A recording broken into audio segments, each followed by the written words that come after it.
Think on King Day 2022, we're at a crossroads in the country on all the things Dr. King stood for.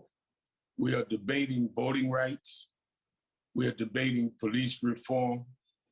We are debating a racial divide that is probably at a level that we haven't seen since the days Dr. King was here in the flesh leading.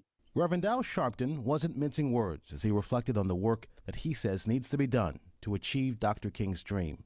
He was just 9 years old when that famous speech was delivered at the March on Washington.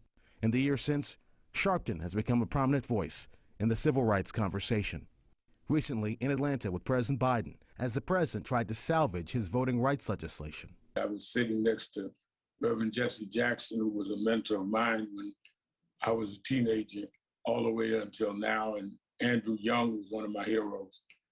And I looked at them and thought about the battle they fought, and now it's ours to fight, and how it's an ongoing struggle.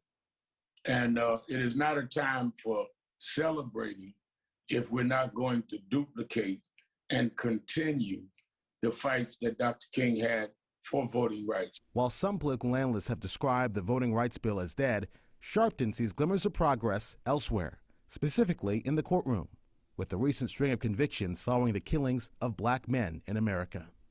I will never forget, I was in the courtroom when this policeman was convicted for killing George Floyd, a mostly white jury. And the same happened in Brooklyn Center, Minnesota, when the policewoman was convicted for killing Daunte Wright. But I think the most striking was in Brunswick, Georgia, the home state of Dr. King, in the rural city of Brunswick, a jury of 12, 11 whites, where many of us felt we couldn't get a fair verdict. 11 whites voted guilty. So it shows that we do have the capacity to get by race if we can only extend that to the whole country. That's what Dr. King fought for. Dr. King famously said that our lives begin to end the day we become silent about things that matter. For Sharpton, silence has never been an option. We should think about on King Day how hard it was for Dr. King and for that generation when there was not even the laws that were there that has been neutralized. There was no Civil Rights Act until '65. They found a way to get it, and we must find a way to make this happen now.